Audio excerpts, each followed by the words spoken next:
Hi again then guys, and welcome to a type of tune setup which we haven't covered in quite some time in the world of Gran Turismo. The last time in fact was on Gran Turismo 6, and this, for those who are new to it, is called Special Projects, and this is where we make replicas of cars which aren't in the game, using base vehicles which of course are in the game, or sometimes fictionalized vehicles, combo vehicles, but on this occasion we're starting off with a good place to work from, I think, a popular car. The 997 generation, the first 997, GT3 RS, which of course is already in the game, but that's the 991.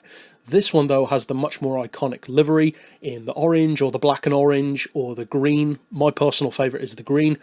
And this car, and this livery specifically, is available on my community page in the orange, the green, or the black and orange. So you can download that if you want to. Just look it up under the community livery section with the tag HSG. And if you can't find it, if you watch this video later, you can of course search back through older liveries to find it. But as far as the tuning side of things, we'll run through that. It's not an exact replica, because quite simply we cannot get the exact numbers in the game, but it's about as close to it as we can get, and then of course we'll take it out on the track, as we always do, to see what it actually performs like. So as far as the tune setup goes on this particular car, I would recommend having the weight reduced to 97%, so a very slight drop, and the power reduced to 85, because the specs vary. Some say it's a little bit heavier, some say it's a little bit more powerful, but the specs that seemed to agree were 415 horsepower, which, as I said, we can't actually get, so you've basically got to get as close as you can, and the weight is around 1,375 kilos. So once again, we cannot get that exact number, so we got as close to it as we could. Traction control I've got turned off. Of course, that will depend on the driver. I'm running sports hards just to make it feel a bit more authentic. You can even run it on comfort tyres if you want more of a challenge. As far as the brake balance, I haven't adjusted that. For the suspension, we've dropped the ride height just a little bit to 115 and 150. The frequency of the suspension we've increased just a little bit to 2.10. Then as far as anti-roll, we've got those on 6 and 5. Compression on the dampers on 56, then rebound on 86. I'm running no camber whatsoever. You could have some if you want to, but you really don't need it for this tune. Neutral toe as well. We can't adjust the downforce.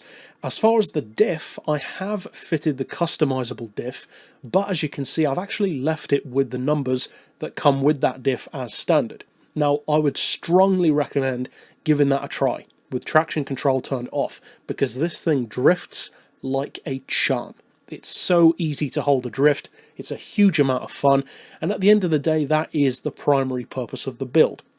It's not designed to be a race winner, it's designed to be fun. Now, if you do want to win races with it, which it can, then check out my other tune setup for this car and just use the diff settings from that one, which is a pure circuit build, to carry it over. So link in the description to that one if you want to use that, but I would strongly recommend trying those settings first, because it's just so much fun to drift this thing.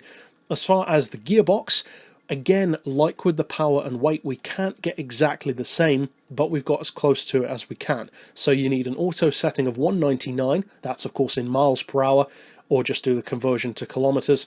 As far as the individual gears, first, second, third, and I think it was fourth, but not fifth and sixth, are exact replicas to real life. So 3.82, 2.26, 1.64, 1.29, and then fifth and sixth, because the real car only has 6 gears from this generation, are a little bit lower. I think it was 1.06 and then 0.92 or something like that. So they're not quite the same, but I don't think many people will probably care. It's not like you're going to spend a lot of time at top speed anyway. It's more of a cornering machine, and we are running the real final drive ratio of 3.44. So as I said, it's about as close as we can get to the real car, and even if you get perfect gearing, you still can't get perfect power and weight. So it's close enough, certainly, to have a lot of fun. So if you combine that tune setup with one of the liveries from my community page, then the result will be as follows. Now, when you actually take this car out with a combination of this livery, or in the orange, or in the black and orange, or your own livery, of course, if you want to, combined with the setup, It's a pretty convincing replica, and in fact to the untrained eye you might even for a second think that the car is in the game, because of course if you know the difference you'll see it straight away, but a lot of people don't see those kind of differences between the 911s, so you can even fool people for a couple of seconds if you're into that, but either way the performance is great. It's the kind of tune where if you want to put in a good lap you can, but at the same time you can easily just flick the back end out and have a whole lot of fun drifting the car around. You can see in the replay even that it is so easy to drift with.